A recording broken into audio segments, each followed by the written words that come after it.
we believe that you are understanding that to a certain extent.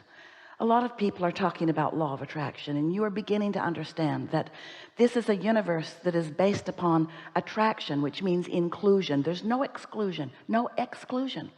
So when you see something that you like, that you prefer, that you approve of, and you say yes to that, you're actually including in your vibration and in your point of attraction something that you do want.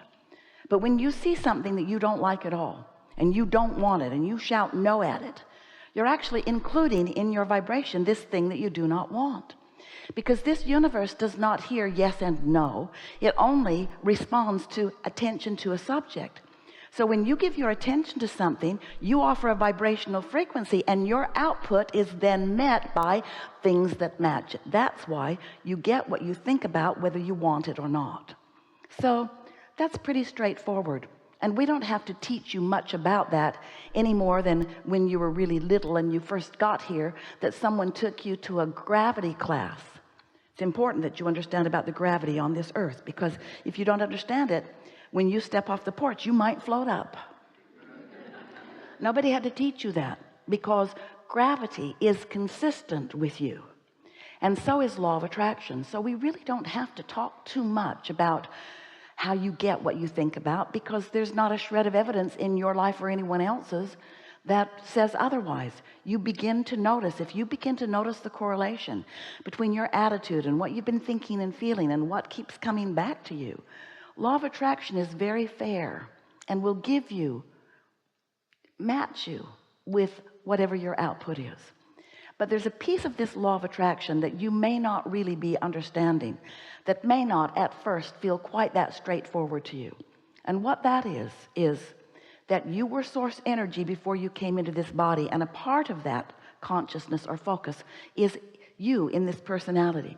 So as you are sifting and sorting through life, and therefore knowing what you don't want and knowing what you do want, you're launching continual, what we've been calling rockets of desire, because they emanate from you. You project them vibrationally, and they move out ahead of you. They are desires that you haven't practiced, but they are desires that you have honed out of your experience.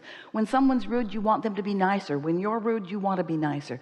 When you don't have enough of something you want it. When you have too much of something you don't want, you want the absence of it. In other words, your desires are born from your experience.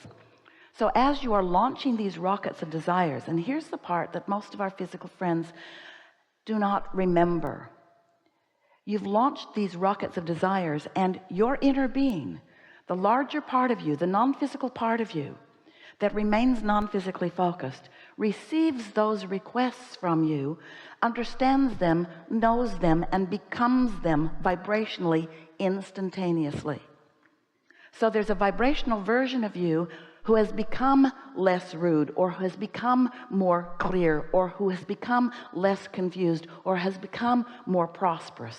That larger part of you has become the vibrational equivalent of each and every request that you've launched. So much so that there is a vibrational body of work that you have done that is so available for you to understand, and available for us and your inner being to know, that we have entitled it your vibrational reality, because it is so real. A vibrational reality. We wanted you to understand it and to accept it. We even gave it the name the vortex. In other words, it's this vibrational reality that is the beginning of all things that you want.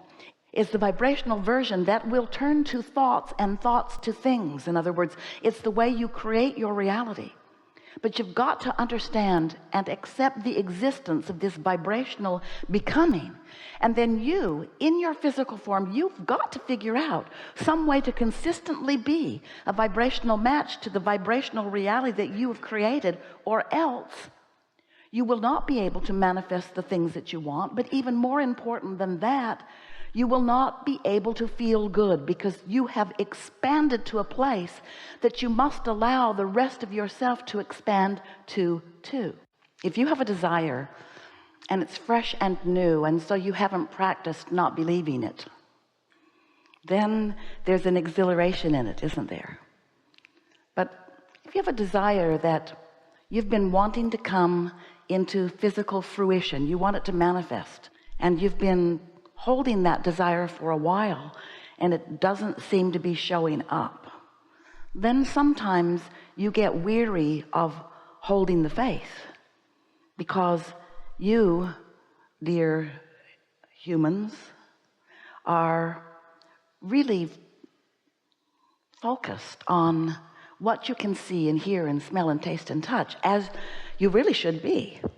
You are extensions of source energy in this leading edge time and place. And this part of your non-physical consciousness that is focused here in your physical body is specifically focused here because you are powerful and genius creators who want creation to go to its fullest manifestation.